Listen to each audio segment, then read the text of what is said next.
on talking about adolescent development.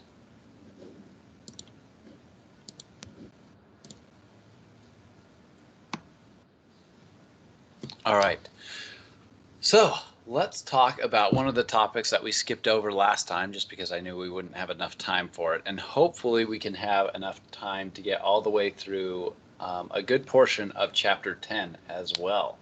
So let's talk about, again, this is chapter 9. We're talking about adolescence still. When we move into chapter 11, we're going to be talking about early adulthood. So some of the examples I'm going to be giving today with this topic, as well as all our topics, are going to be relevant to both adolescence and early adulthood. Um, it's because there are quite a few similarities and a lot of uh, changes that are happening at these times. So let's first talk about sexual minority attitudes and behaviors and the development of essentially sexual orientation over time. So usually attraction to same-sex behavior or identifying as LGBTQ plus occurs in adolescence, though it isn't uncommon to happen in early adulthood as well. Also, as we'll talk about today, it can happen later on. So you might have someone who felt they were heterosexual and maybe identified as heterosexual, then later on in their 40s say that they are bisexual or any other aspect of LGBTQ plus spectrum. So the most common time to settle on that identity is adolescence, and the next most common is early adulthood, but not uncommon to hear about fluidity later on in life. And that's kind of the main point that we're going to be talking about right now. So with this, a lot of testing out of sexual experiences, generally, not just for LGBTQ plus people, is happening in adolescence. Specifically, one thing different between heterosexual and LGBTQ plus is that there tends to be more relationships, not in adolescence, but in emerging adulthood for people in this group. Um, this is probably mostly down to the fact that usually adolescents in, say, high school, for example, have basically their dating pool is their high school group. Maybe some friends outside of that school, but generally, on average, a lot of the people that you're around are just within that high school. So my high school varied between about 400 and 600 students in the whole high school over the time of my being there. I know there's some schools here in Utah that it's like 1,000 students for any graduating class. It just seems insane to me. I don't think I would know even half of my own grade in that kind of case, but that might be the case. But in any case, in that kind of context, you've got only about, and we'll talk about percentages in a minute, but let's say you've got 7% of the population who's LGBTQ plus. So that then narrows your potential dating pool quite a bit just in that. So if there's only 7% of people that are LGBTQ plus, then only a specific subset of that are going to be potential even dating partners for you. So this is one reason we see more testing out of sexual experience in adolescence, and then more relationships in emerging adulthood when maybe in college or the job or like the real world essentially outside of high school. There's more opportunities to meet other people who you might match up well with. So with that, let's talk about that percentage question. So, but depending on the study, I've actually seen numbers a little wider than this even more recently. So somewhere between 3 and 7% is pretty consistent depending on the studies. I have seen studies as high as 10% of the population might be LGBTQ plus, and also studies as low as 2%. So it's somewhere in the range there. But the more reliable studies that I've seen suggest around 5% of the population is LGBTQ plus. And so that's kind of the number I generally go with, but more recent research is more consistently at higher numbers. So I do wonder if maybe with lessened stigma, there's still quite a bit of stigma in the US, but maybe with lessened stigma in the US, we're seeing kind of a jump in people admitting and being honest in say like survey or study responses. And then around the world, some places still have even more stigma than the US, and so they might still not be being honest. So I would guess somewhere in between 5 to 10% is what we'll find the actual percentage is. But this comes down to methods, people feeling comfortable being honest, and people not feeling comfortable to be honest because of things like stigma. So one of those methods problems, similar to what we were talking about last time with adolescents reporting their sexual or drug behaviors, some similarities there.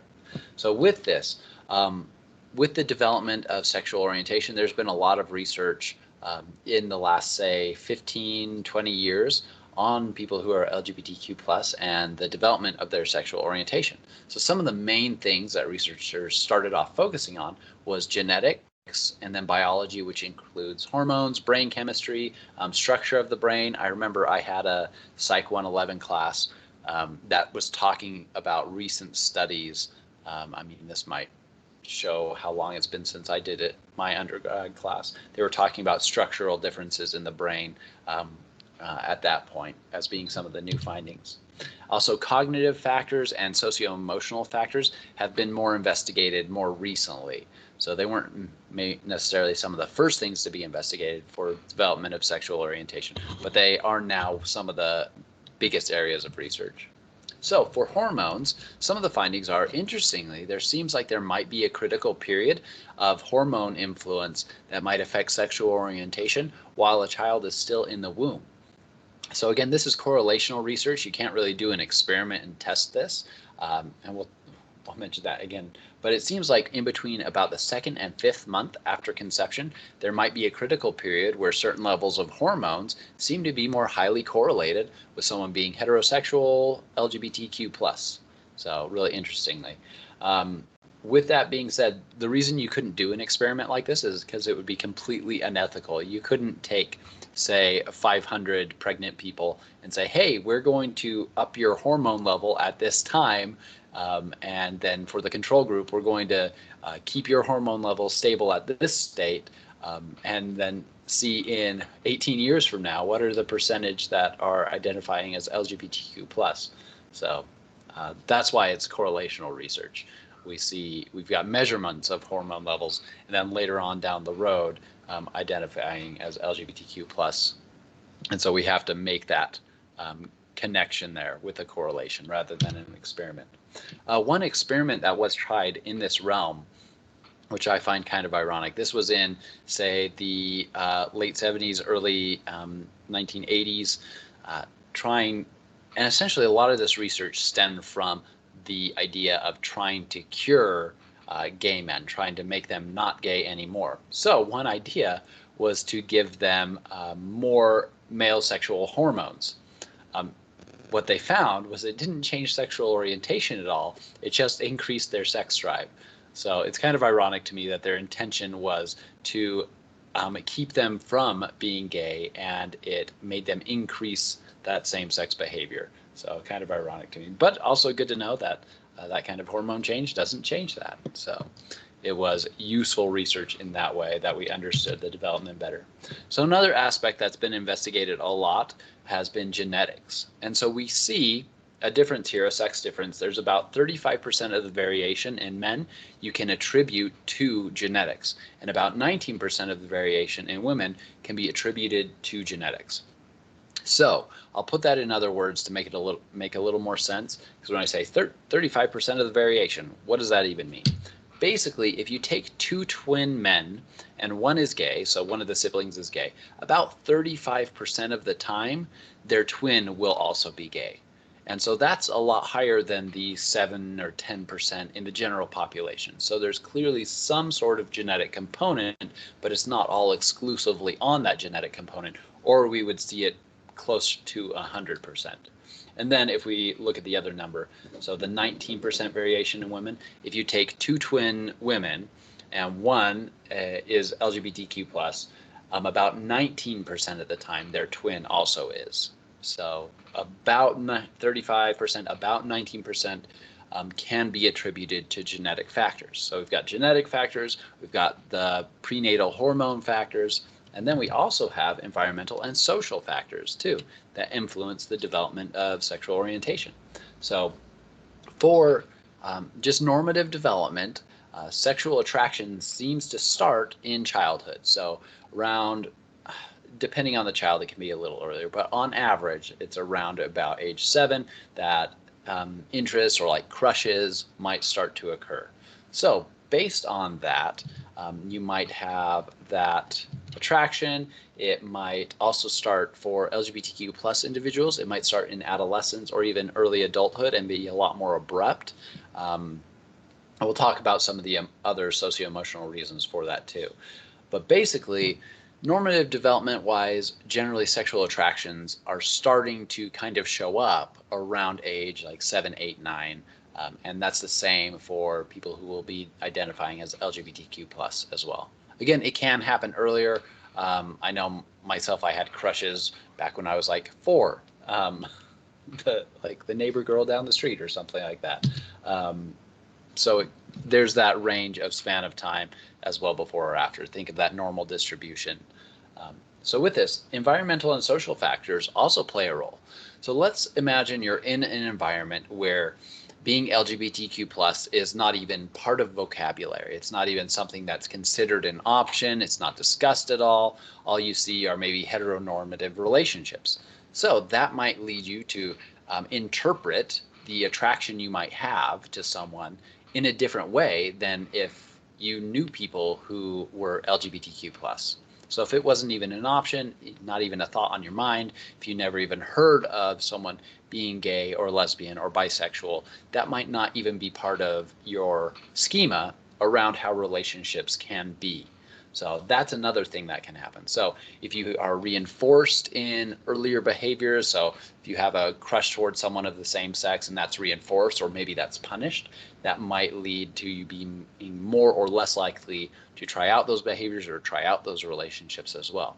So there's the genetic components, the hormone components, and also these socio-emotional components and environmental context components that all play into the development of the sexual orientation.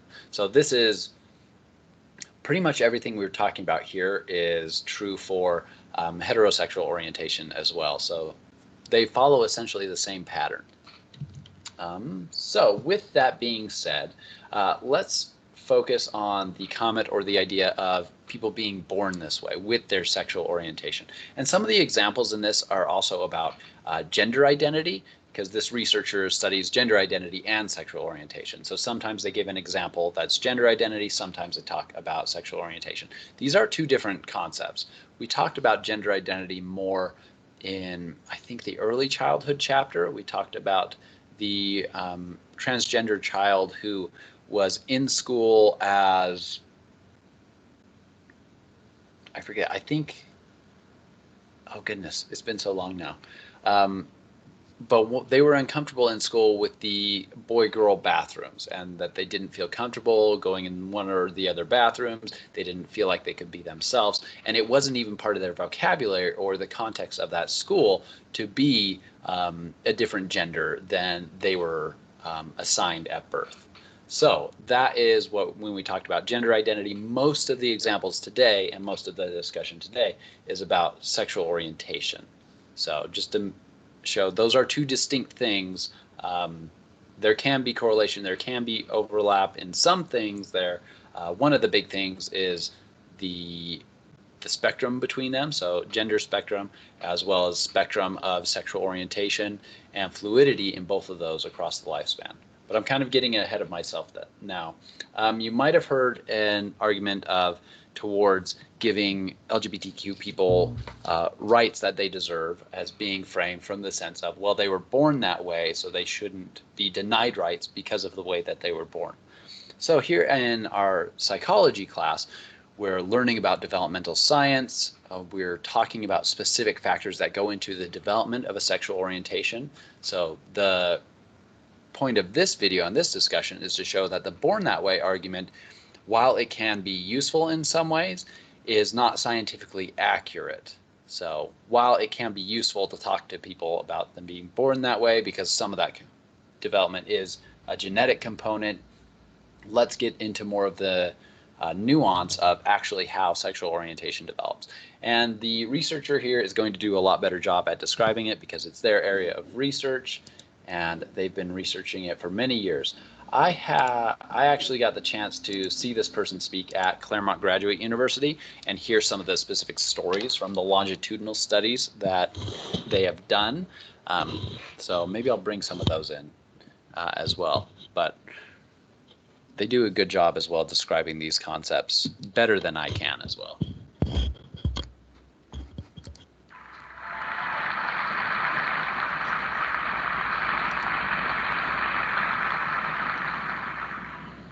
True or false?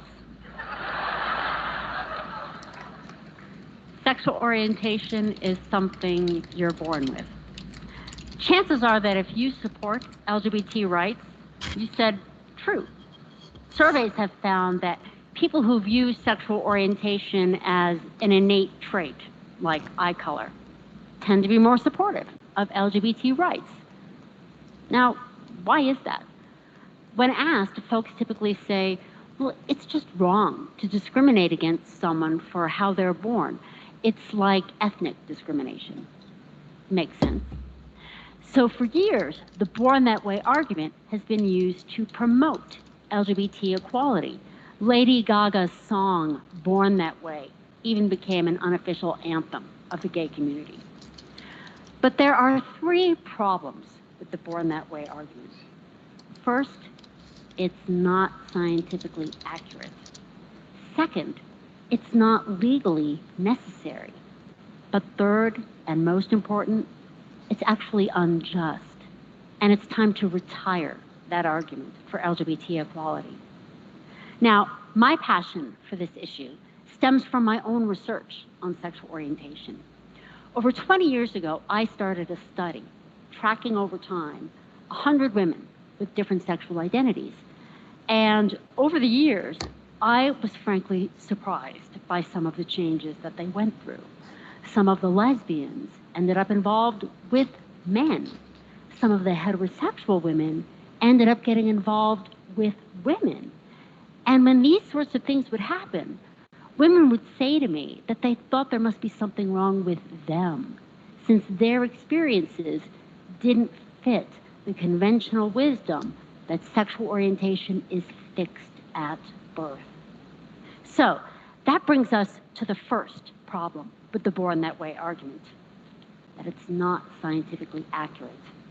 Now, sexual orientation does often express itself very early and very consistently.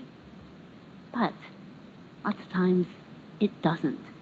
And it breaks my heart when I hear people express distrust of LGBT individuals who came out late in life, for example, after a heterosexual marriage. People will say things like, how could they not have known all this time? Are they sure that they're really gay? Just imagine how it feels to hear that from someone that you just came out to. But the plain truth is that gender and sexual development show a lot more variability than most people realize. And that variability often leads to change over time in sexual attractions. National and international studies conducted by researchers at Cornell, the Harvard School of Public Health, the University of Virginia, and many others have collectively tracked tens of thousands of individuals for 5, 10, 15 years. And guess what? Sexual attractions show a fair amount of fluidity. Some individuals start out exclusively attracted to one gender, and over time they find themselves attracted to both genders, or vice versa. Some bisexual individuals shift from being more drawn to one gender to being more drawn to the other. Now, what does this fluidity tell us about the innateness of sexual orientation? Nothing. Nothing at all. Because they're completely unrelated. There is, to be sure, strong evidence for genetic contributions to sexual orientation, but those contributions do not cement your entire sexual lifespan from birth. What they do is push its development in a certain direction. If sexuality were So before she gets to her next points, I wanted to point out that hopefully these concepts sound familiar to you. We've been talking about developmental cascades and change over time throughout this entire course. It's one of the big key features that I hope you take with you as you leave the course. If it's one of the only things that you remember is that there's lots of different contexts that affect development, and that development is changeable over time in these cascades, that would be great. I would be really happy. So what she's saying is that these genetic components are one aspect. So those genetic components, those hormone components, socio-emotional components, the experiences you have, each of these are different components that might push or pull you one way or another on, say, a spectrum of sexual orientation. So some of the examples as well, like you said, are related to gender identity, but we're going to try to focus exclusively on sexual orientation here.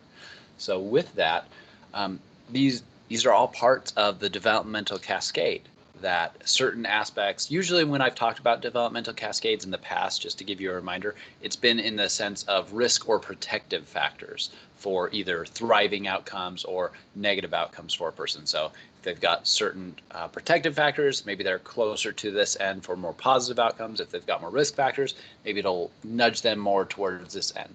You could also think of that same spectrum being a spectrum of sexual orientation, and certain things might push or pull you more towards one area of that spectrum. And what she's saying in addition is that throughout life, that point on the spectrum can also still shift for people who have any sexual orientation. So it's not fixed in adolescence, it's not fixed in childhood. It can still have changes later on. So, yeah, I'll let her continue. Just a couple more minutes. Totally locked down by genes. Well, then if you had sexuality, we're totally locked down. Do is push its development in a certain direction. If sexuality were totally locked down by genes, well, then if you had two identical twins and one twin was gay, the other twin would be gay 100% of the time because they have the same genes. But in reality, twin studies have found that if you have two identical twins and one twin is gay, the other twin is gay 30 to 40% of the time. Now, that is way higher than you would expect by chance alone, so it is definite evidence that your genes influence your sexual orientation. But your genes do not provide the last word on every sexual feeling you're ever going to have. Now, before moving on, I want to make one thing crystal clear. The fact that sexuality can be fluid does not mean that therapists can cure individuals of same-sex attractions. That's sometimes called conversion therapy, and study after study has shown that it does not work, and it does immense psychological damage, increasing rates of depression, anxiety, suicide attempts. That's why conversion therapy has been discredited by all of these major medical and psychological associations.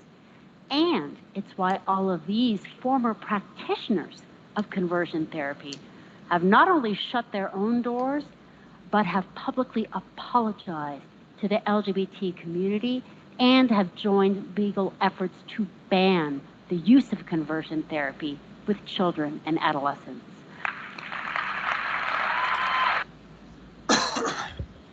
All right, so she continues to go on about how the born that way argument is not relevant for actually encouraging people to give people rights. But our main point is to look at the scientific accuracy of the statement. So hopefully that makes it a lot more clear what sexual orientation, how it develops over time, and that it can be fluid over time. Again, I'll reiterate what she said at the end there, that this does not mean that anyone should be tried to be cured or changed intentionally. That's incredibly unethical. This is a sense, so what the fluidity means is that a person who is 19, who feels that their identity is as a bisexual, they might realize or have experiences that changes their identity to be lesbian or heterosexual later on. So there is still that capacity for human change and human development. Not that we as people outside should try to make people be any specific orientation. but that normative development is a lot more fluid than we originally thought.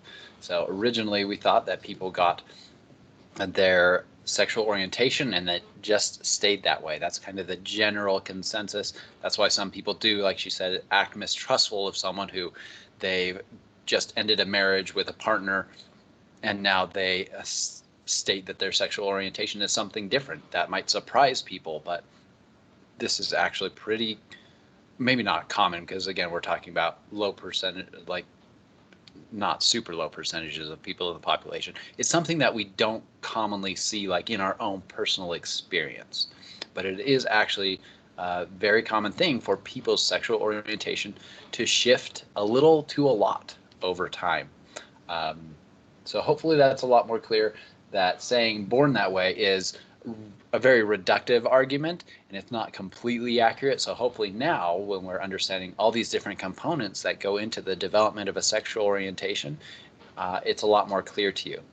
Because I hope, like, one, I can influence my students to understand how humans are developing a little better, and hopefully if more of you understand it better, you can explain it to your friends and family members, children, and then more of society understands how humans are developing, and then we can do better programs to help people thrive and things like that.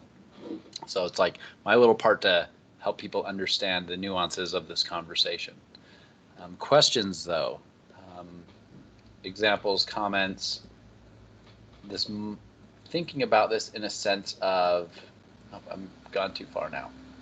Thinking about this in a sense of developmental cascades and changing over time might not be something that you had thought about in the past. So any kinds of questions or comments, pushback, wanting additional information, clarifications, things like that.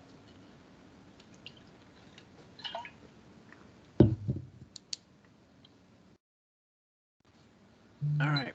Well, then we'll continue on. Some of these other aspects in Chapter 9 I'm going to skim over, but since we did talk a little bit about sleep in the video we watched last time, I do want to hit on this topic and a couple others. Do keep this in mind, this idea of developmental cascades and shifts in sexual orientation, because it's actually really similar to general identity development that we'll talk about at the beginning of Chapter 10, which we'll get to in like 20 minutes or so. So a lot of similarities there. So with sleep, the video that we watched last time mentioned that adolescents aren't getting enough sleep. Adolescents are tending to secrete melatonin closer to midnight, 1 or 2 a.m.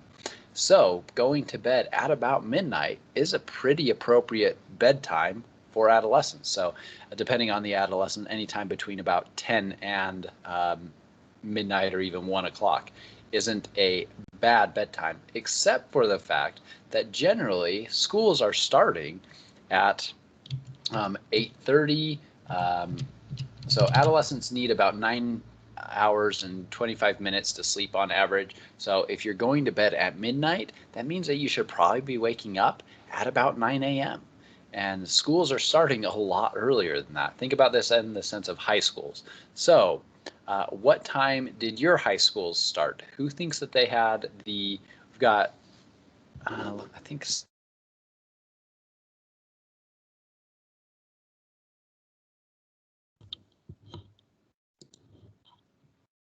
sorry, I just accidentally hung up.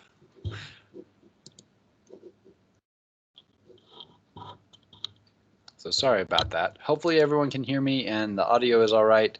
I just accidentally hung up rather than showed the participants to count how many students we have.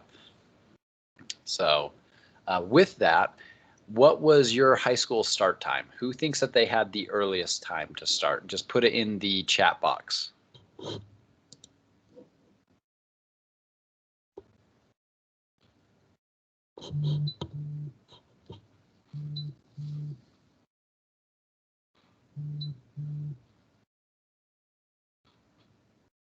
All right, we've got a couple 7:30s and a couple 7:45s. It tends to be about what I see in most of my classes is 7:30, 7:45, some 7:20 sometimes. One student I had semesters ago said their general school. So, I mean, some of you might have had an earlier class, like a class kind of before school. I know I had that a couple years. For example, I had marching band that was before school, 7:15. So I think Mackie might be winning here with the earliest, well, winning by losing at the sleep game by having a classes or having school start at 7:15. I think the earliest I've seen, though, has been 7:05 for the actual classes to start for a student. That the first bell rang at about 7, and then the classes started at 7:05. But those are all really early times. All of those times are in between 7:15 and 7:45. On average, adolescents in high school should probably still be asleep at that time to be getting their full 9 hours of sleep. So when you're not getting your appropriate amount of sleep, oh, that was the wrong button. So when you're not getting the appropriate amount of sleep, your chances for depression are higher. You have poorer cognitive performance, which makes it difficult to learn things. You'll have more delinquency problems and a harder time understanding the school material. So if all of you had high school pushed back a little bit better, you probably all would have had slightly higher GPAs. Your peers would have probably had slightly higher GPAs as well. So it's really interesting seeing certain school districts in the United States that do push start times back to even like 8:30 or 9 o'clock from being at 7:30. Pushing start times back an hour for high school can be a really big ask in, say, a community because of a lot of reasons. But schools that do it show a really big increase in academic performance. So it's funny that we always think about, well, let's figure out all these different programs to help students do better academically. And one of the biggest effect sizes, which like on average, what changes things the most with a simple change, which it's really not a simple change, is pushing back school start times. I remember my school generally started at 8:10. A couple of years it was a little earlier or a little later, and sometimes I had an earlier class before school started, but that's later than all of you started. And even at that, I would almost always, in say I forget if it was my junior or senior year, I would almost always fall asleep right after lunch. And this tended to be when I selected to have my physics class. I think this was my junior year. And I was really excited about this physics class. I liked physics. I literally read physics books like as a fun thing to do. So I was really excited to really get to know the math and do some experiments in class. I fell asleep almost every day, and I just could not help it. And I ended up getting a much lower grade than I assume I would have gotten if I had actually been awake for the class. So definitely getting adolescents the sleep they need can make a big dramatic difference in their lives.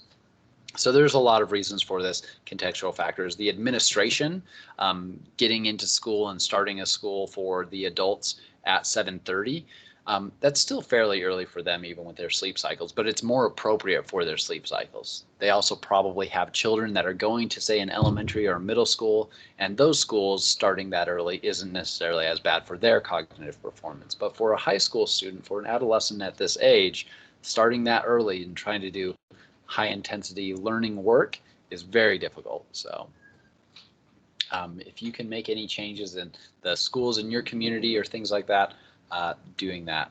If you find that for yourself also that taking classes later, like our class starts at 10, that's a really nice thing about college is you can generally pick times to start. And some of that might also have to be working around schedules, family schedules, childcare schedules, work schedules.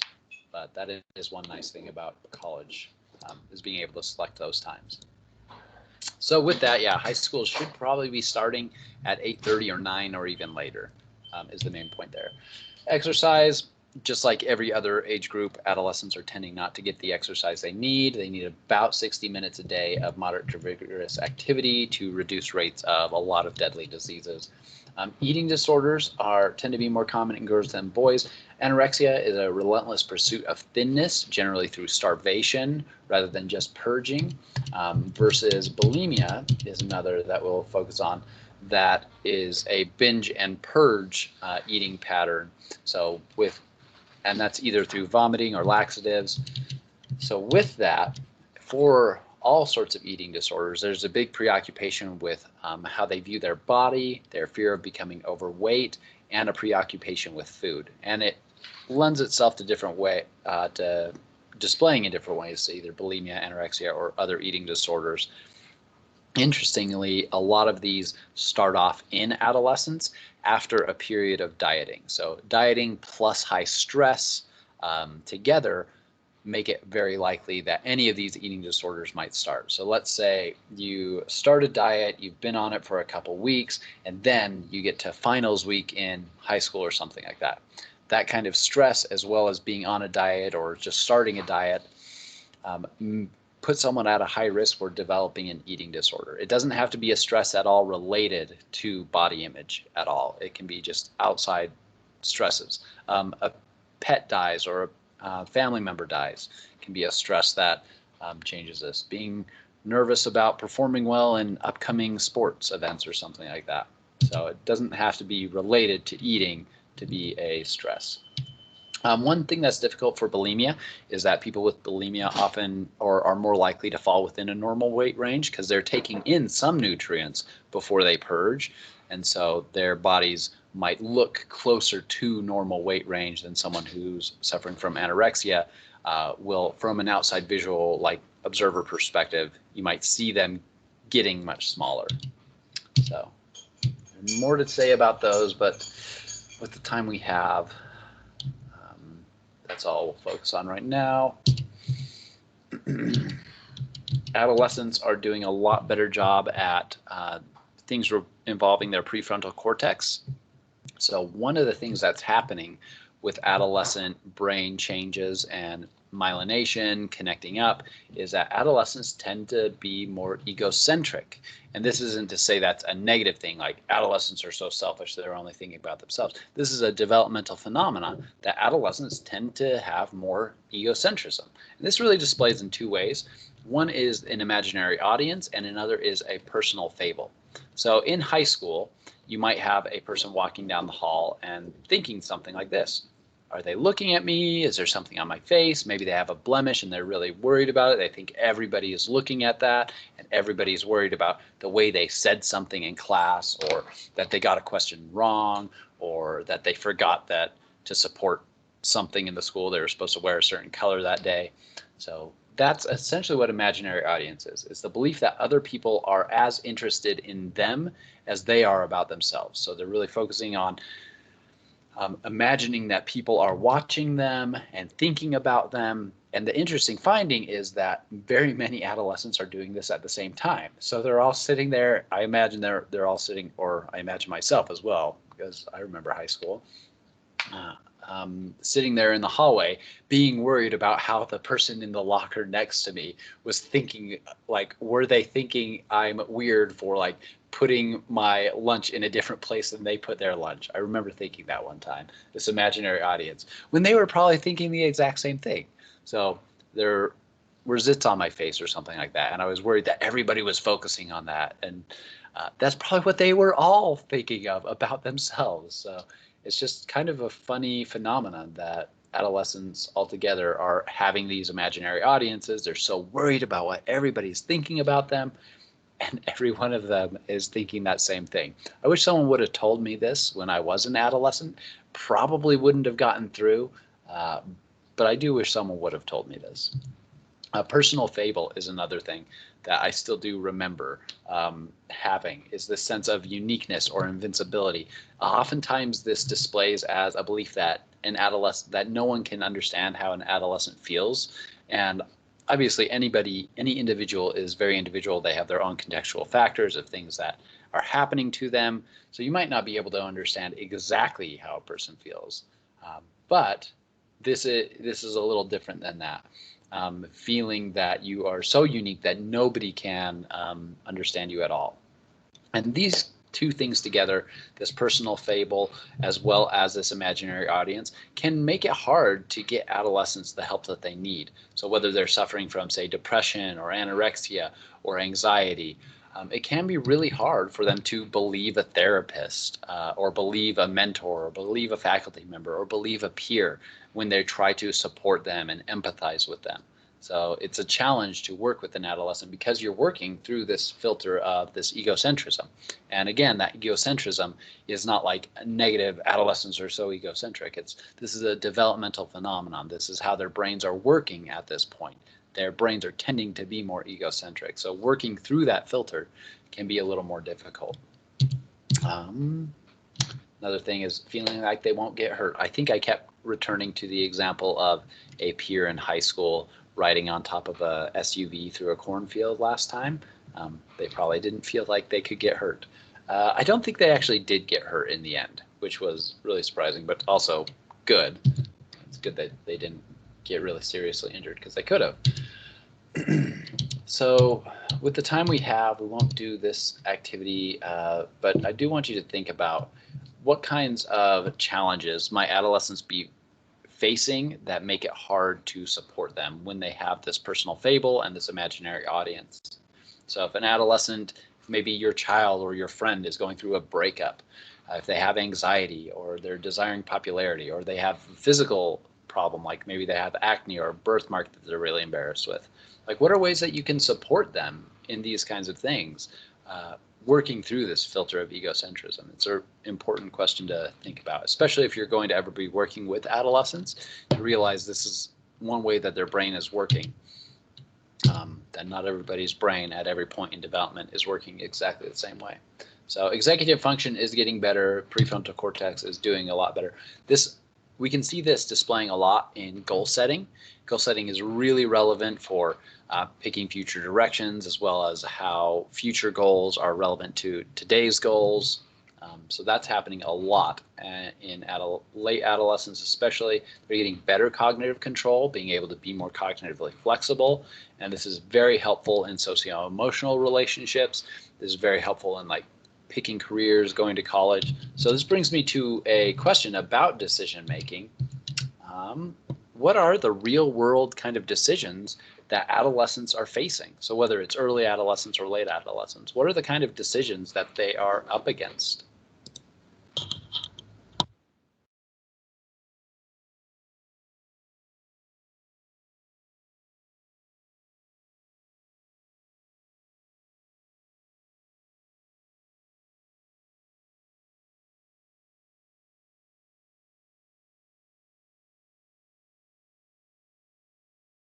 Feel free to either type any kind of decisions that they're making, or as well take over the microphone. That'd be fine too.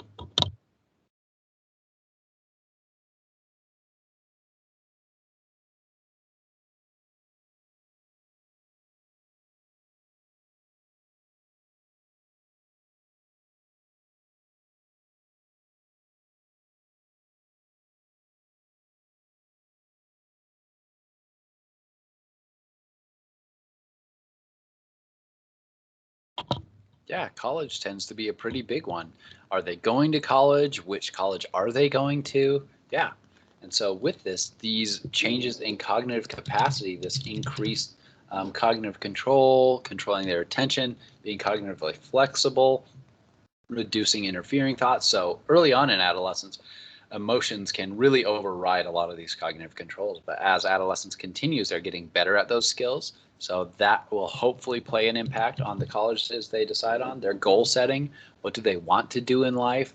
How does that affect their current behaviors? So applying for college or not, and things like that. Really good example. Any other big decisions adolescents might be making at this time?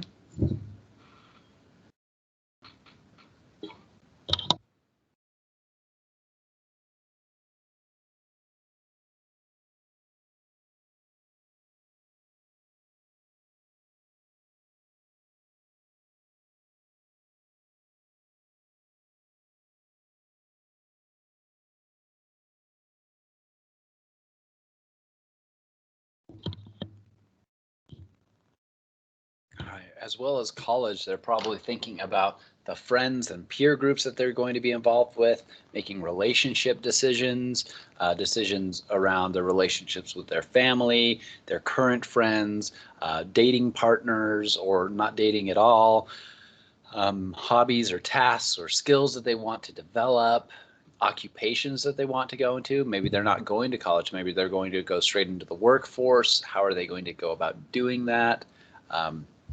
There's a lot of really important questions adolescents are making, and they are capable of making these kinds of questions. Their brains are still developing. They might need some support still from adults and mentors and things like that. I mean, that can be useful for anyone at any age and brain capacity or cognitive capacity. But it can be really, they're getting a lot better. So allowing adolescents to be responsible, making their own judgments and decisions is something that we can let them do. So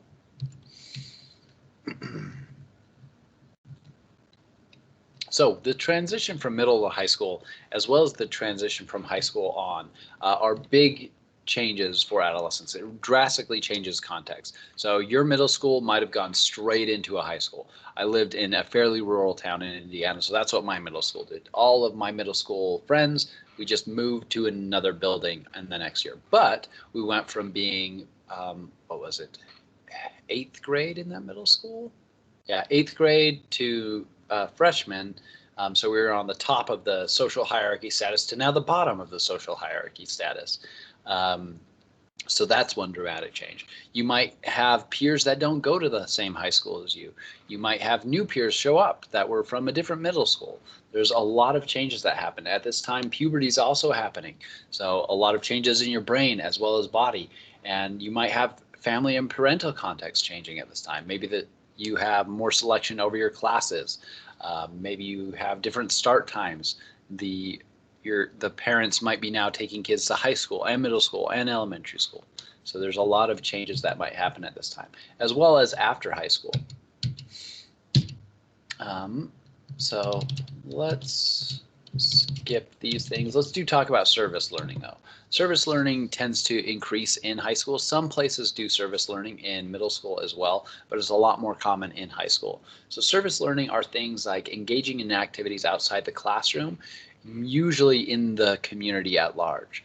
So for example, there was a school that I was doing research in California, and they had basically a senior project that they worked on where from freshman to senior year, they were doing different aspects of it. And one of the things was volunteering. They had to have X number of volunteering hours in the community. So students would volunteer. A lot of students really like to volunteer at vet clinics. So that was one of the most common ones. But other things, they would work with people in corrections.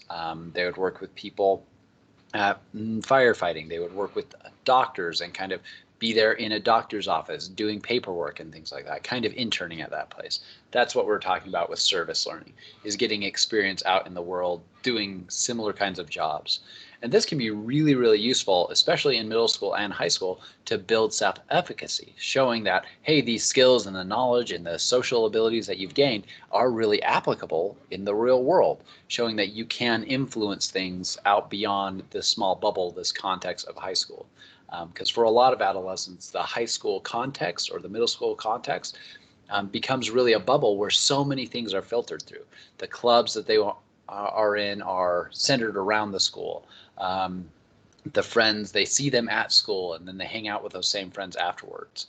So having additional experiences outside in the community, even if it's just some other club that's not attached to the school, or a religious organization that's not attached to the school, can help expand that bubble in different ways too. So that can be really useful. Yeah, those are some of the main points I wanted to get before getting to chapter 10. And so let's talk now, the biggest thing we're going to talk about with chapter 10, moving into identity development. So this is really relevant to gender identity as well as sexual orientation and that identity, but it's broader than that. So we're talking about identity just in general, and so those are components that fall under this broader umbrella of identity. So how do we study identity? One of the best ways to study identity in adolescents is essentially to ask them about it. to do a narrative approach where you sit down with an adolescent and you ask them to talk about themselves, ask them to tell their life stories. When is something really positive that happened to them? What's one of their best memories? What's one of their worst memories? What are things that they've seen change in them over time? And so adolescents will do this themselves too, and think back to their own behavior over time, see things that were consistent or inconsistent, things they did that they liked or didn't like as part of the process of developing their identity. And so to study this, asking them to go through that process one-on-one with a researcher is a really good way to actually research identity and research identity development. So a lot of these findings have come through this process. So Erikson is someone that we talk about a lot in identity. We haven't really mentioned Erikson. Your book has more than we have in class. Talked about Erikson at different stages. So Erikson thought that the stage here, the cognitive and socio-emotional stage that adolescents were in, was an identity crisis, that you had to figure out your identity, you had to decide who you were and what you were about before you could move on to more adult roles and adult cognitive capacities. So it is a big critical thing here in adolescence, but it's not as big of a crisis or a challenge or a problem as Erikson made it out to be and understood it to be. So adolescents are asking questions like, who am I? What am I doing with my life? What are my future goals? These kinds of things. That is happening. But if they don't figure it out early on in adolescence, it's fine. They can still move on to adult roles and things. Interestingly, more recent research has found that identity achievement, so that first time essentially figuring out your identity, happens in between about the ages of 17 and 25. So that's a lot later than Erikson thought it was. He was thinking like 17 or 18 were like the late stage. If you hadn't figured it out by that time, you were in trouble.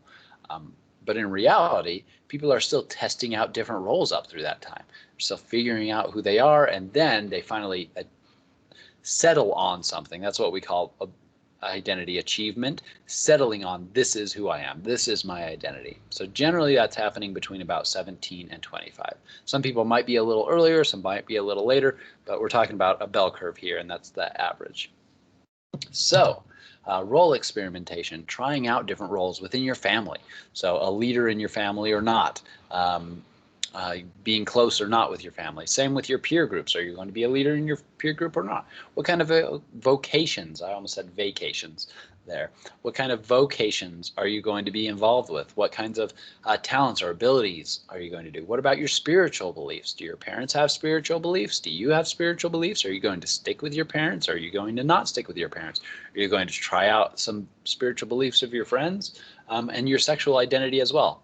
Generally, gender identity is figured out pretty early on, so even closer to like the ages of 7 or 8, and then sexual identity generally happens a little bit earlier in adolescence to general identity development in between 17 and 25, but these are still fluid. They can change over time, and the same with identity. So identity, general identity, including all these different things, you might achieve it and settle on it at 18, but then you might realize when you're thinking back at 22 or 32 that some aspects of your identity have changed at this point. And that is what we've found identity to be. Erikson really thought that it was a crisis, that you had to figure out your identity. But more recent research says, well, it generally actually happens a little bit later, and then it's a lot more fluid than Erikson or previous researchers ever thought to. So I've been mentioning identity, using that word a lot. Let's actually read the definition of identity right now. And this one I will actually read to you. So, sameness and continuity of a person's psychological functioning, so how they generally respond to things and situations, think about things, set goals or don't set goals, their interpersonal behavior, their commitments to roles, values, and beliefs. So those commitments to beliefs, commitments to values, commitments to roles, their interpersonal behavior, and their general psychological function, this is all under that umbrella of identity. And so we have things like ethnic identity, that's part of this. Sexual orientation is part of this. Are you a good friend or are you a flaky friend? Are you a smart person or really talented in this area or not? So there's a lot of aspects that go under your identity. And so adolescents are figuring that out. So vocation, career path, political identity. I don't think I've mentioned that one at all yet. So political identity, religious identity, relationship identity, sexual identity, gender identity, cultural and ethnic identity, interests, personality, and your own physical images of yourself. So these are aspects that fall under your identity. And you might see why some of these might change over time. Maybe your political identity changes from the time you first get identity achievement to 10 years after that. I know my first political identity was in early adolescence was basically like, I think my parents have this political identity. I'll start with that. That was basically the amount that I gave it consideration for. And then it's changed quite significantly since that point. Same with religious identity, actually. And so these aspects of identity are a lot more fluid than we tended to think before. The prevailing wisdom in Erikson's time, and even soon after that, was that once people figured out their identity pretty early on in adolescence, maybe by age 16, that was your identity, and then you moved into your adult roles and your identity stayed the same.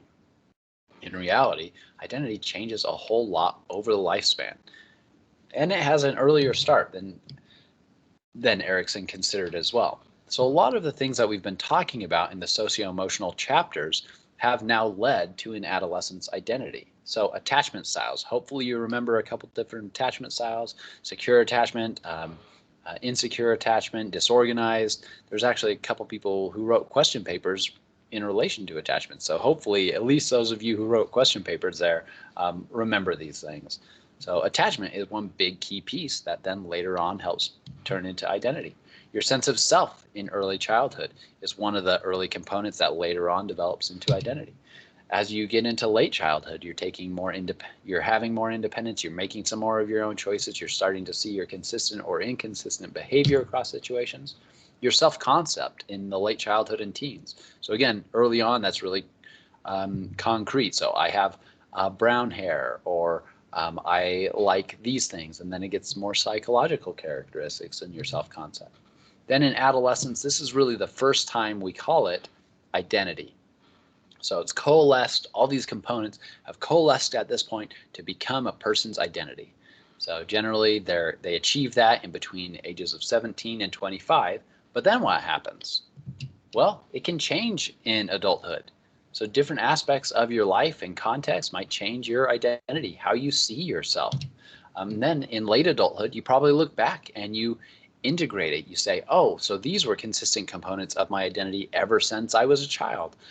These were inconsistent, and I had this kind of aspects of my identity for these 10 years or these 20 years, things like that. So identity is a lot more fluid, a lot more changeable than previous researchers thought.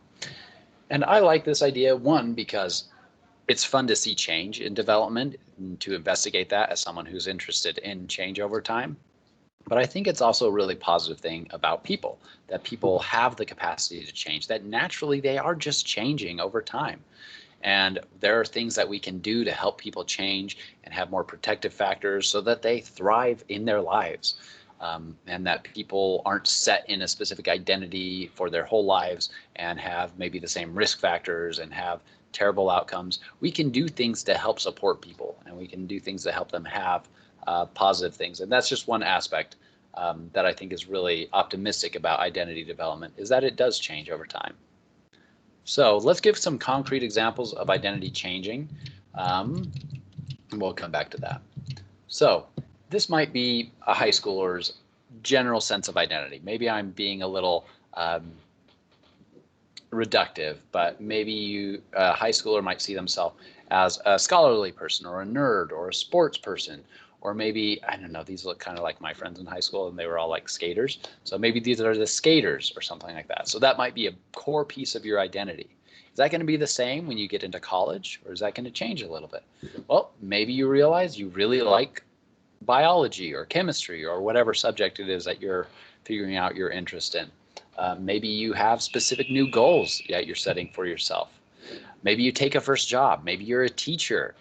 Maybe you're doing business. that might change an aspect of your identity. So your identity might change from this time when you're in high school to in college to your first job. Maybe you change your career a couple years later, or 20 years down the road. Maybe you get fired and then you have to pick a new career. That might change your identity. You're no longer this person who was well, here's actually a pretty concrete example. I've been interviewing a lot of whistleblowers as heroes over what they've done. So big financial corporations that they're working with, that they call out unethical actions and behaviors in, and then they get fired. Some of them almost got killed as well. A lot of them almost got killed. But so they no longer, now they're totally blackballed from that whole sphere of work. So their whole career, they work to be the best person with numbers and financial advisor or accounting and whatnot. And now once they realize people were doing unethical things, now they are no longer allowed to use that expertise. They've been blackballed from that area. So their identity changes over that time. So because of that heroic act, they now had a specific identity. They saw themselves as part of that profession, was part of their identity. And now they're all finding different aspects of their identities today.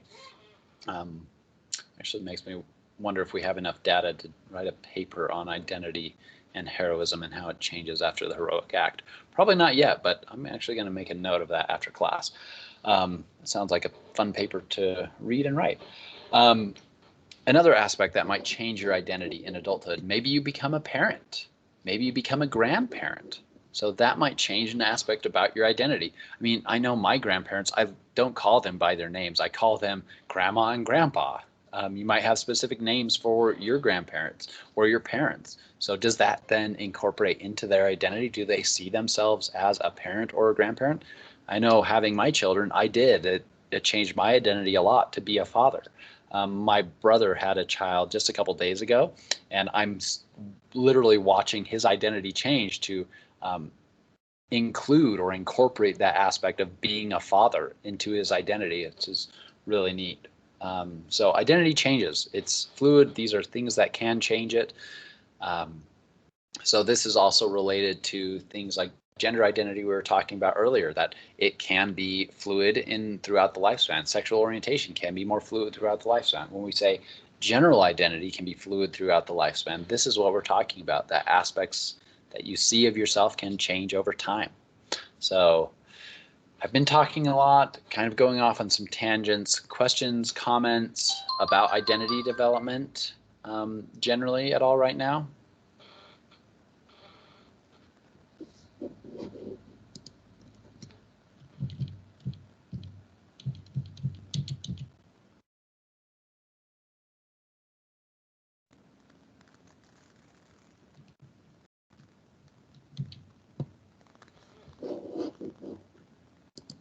All right, I don't see any comments coming in. So hopefully I was just really clear in my explanation, but I feel like I went on a lot of tangents there. So I apologize if I lost anyone or was confusing. So let's go back to kind of overarching view of looking at how identity develops. So we've seen identity development from infancy all the way through adolescence. So you really starting off with that self-concept is kind of where we pinpoint the beginning of the development in most research, but it really ties all the way back to attachment in infancy. So that self-concept, seeing your behavior across different contexts, like in your school, with your family, with your peers, seeing the consistency across contexts, comparing your behavior across these things, trying out different roles in early to middle adolescence, that really leads you to be more achieved in your identity towards the ages of 17 and 25. So it's this process over time. And then after you get that first identity achievement, that can change in the future. It's a lot more fluid and dynamic than researchers thought it would be years ago. So I think it's a really fun and interesting topic to talk about identity. So with that, identity and achieving that identity, we're going to jump back exclusively to adolescence again right here. Having an identity, having achieved that, gives people more self-understanding. They're better at independent critical thought. They are more satisfied with their life, and they are more aware of their place in the world, And all these are pretty good things. So what can parents do to support identity development? So maybe what can they do in childhood? What can they do in adolescence? What can they do in adulthood? What are things that parents can do to support this identity development process?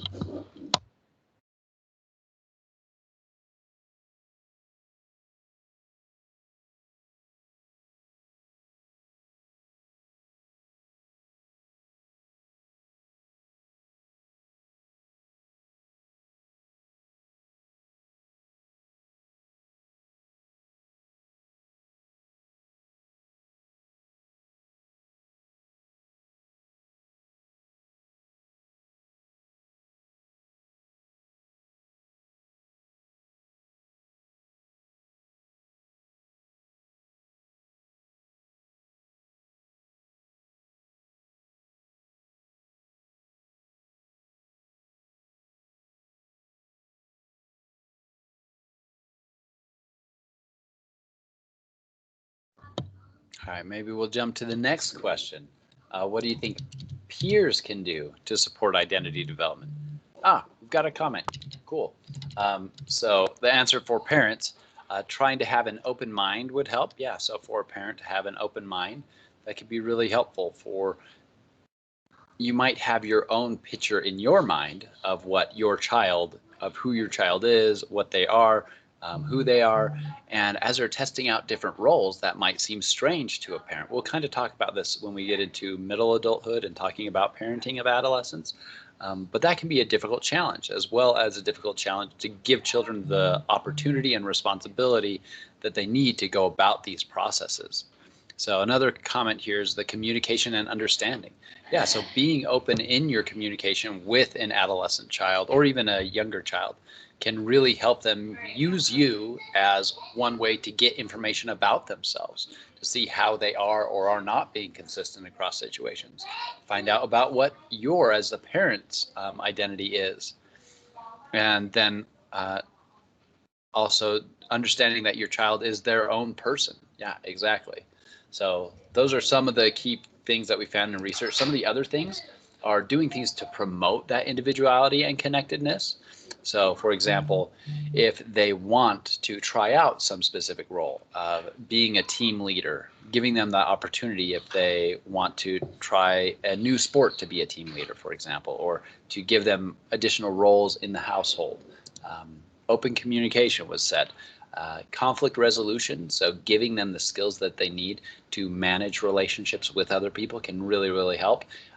You might not think of that as a component to identity development because it's just generally really good, but it does really help with that. And then attachment style. So even in early childhood, we see that people with secure attachment later on go on earlier or more easily get identity achievement because they're using their parent as a secure base. They're able to explore things.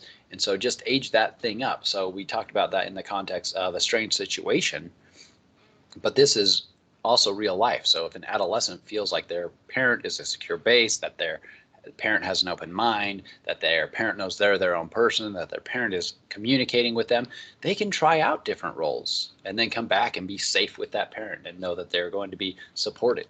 So it is obviously possible with someone without a secure attachment to find their identity as well. Just on average, they do it a little later or it's a little harder for them, but they still do it.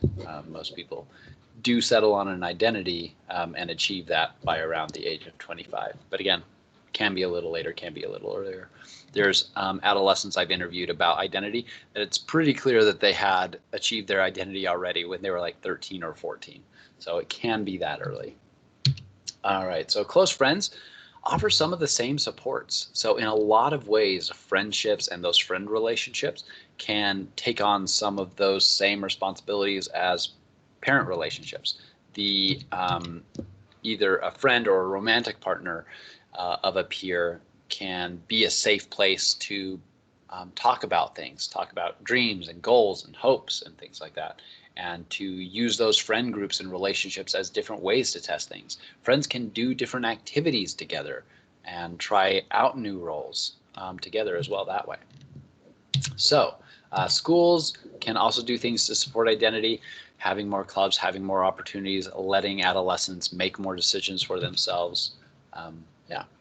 So let's talk. Probably our last topic today will be ethnic identity. And I've mentioned it that it's a component under the umbrella of identity, but it's also a little different too. And part of this is because the definition is not entirely agreed upon.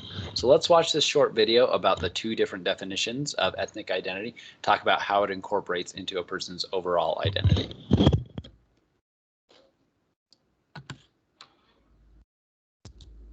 The definition of ethnic identity is complicated. If you ask different scholars, they'll tell you different definitions for what ethnic identity means.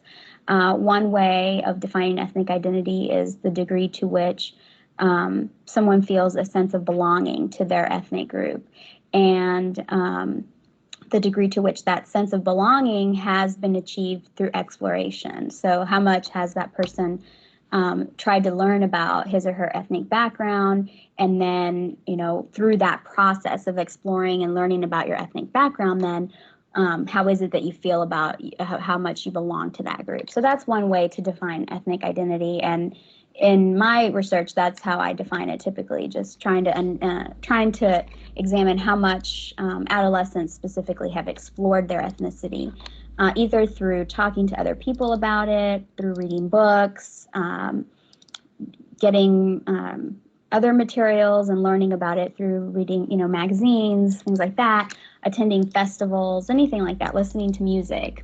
There's a lot of different ways that you can learn about your ethnicity.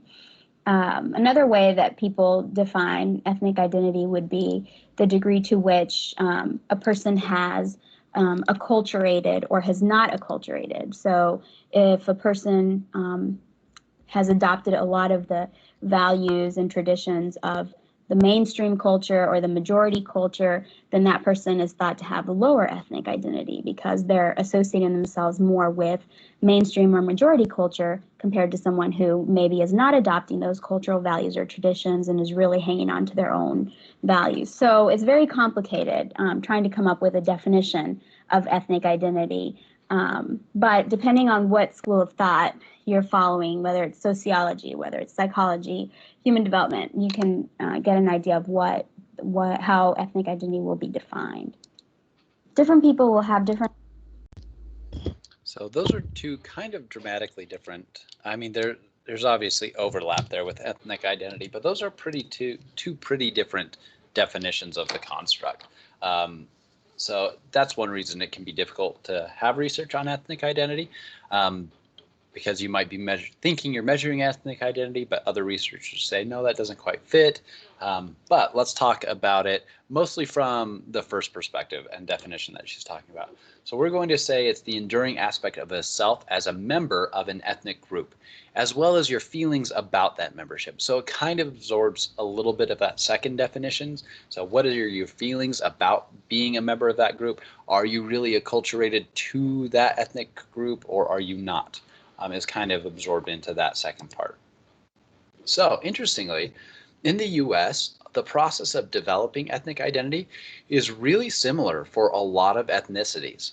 So most of this research is on with ethnic minorities.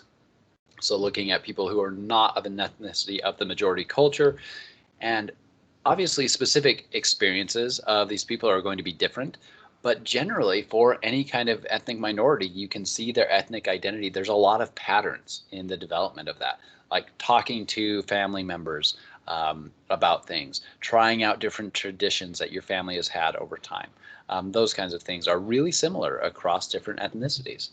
So it is also a promotive or protective factor for psychological functioning. So people who are ethnic minorities that have a stronger ethnic identity tend to be more resilient, and it's a protective factor for them for a lot of challenges. With this, anybody can have different experiences as they're doing this, but some of the key components that goes into trying to figuring out your ethnic identity and seeing your place in a role within that ethnicity or not is whether you're an immigrant or not. That has an impact. Whether you're a refugee or not. Are you first generation, second generation, third generation? If you're third generation, the ethnicity of your parents of that first generation might not be as, you might be more acculturated with the mainstream versus the original ethnicity. So, and then also the reception of your group within the U.S. So there's a lot of systematic discrimination on specific ethnic minorities.